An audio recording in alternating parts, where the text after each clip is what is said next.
the absurdity is not lost on the public. And in fact, it is precisely this absurdity that keeps Besigye alive as a symbol.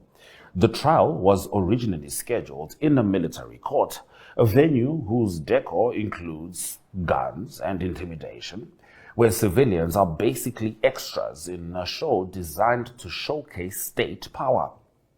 A Supreme Court ruling on January 31 this year finally barred military courts from trying civilians, and the case was transferred to the High Court's Criminal Division. Yet, even in the civilian setting, due process is treated like a suggestion rather than a requirement. The trial date remains a mystery. Besigye has been detained for over 267 days without any real progress. Each day in Luzira sends a clear signal to opposition figures: speak up, and the government can hold you indefinitely without trial, turning justice into a slow psychological torture. The message is loud, simple, and intimidating. Defiance is a public inconvenience to be punished theatrically. Legal and human rights concerns have been raised loudly and repeatedly.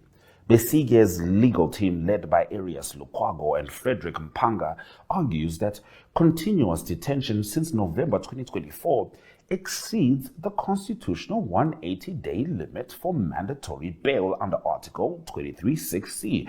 They condemned the abduction as illegal, the military court detention as a form of psychological torture, and the ongoing delays as a perverse form of state bullying. The UN Human Rights Office and Human Rights Watch have expressed concern over repeated bail denials and urged Uganda to comply with international human rights standards. But international pressure, as is often the case with Yoweri Museveni, is met with polite smiles, carefully worded denials, and the assumption that global outrage will fade before the next election cycle. It is what it is. Aid continues to flow, military cooperation continues, and the West's interest in Uganda's stability as a regional counter-terrorism partner allows Museveni to act as he pleases. He has mastered the art of selective compliance. Obey the rules when convenient, ignore them when inconvenient, and maintain a veneer of legitimacy at all other times.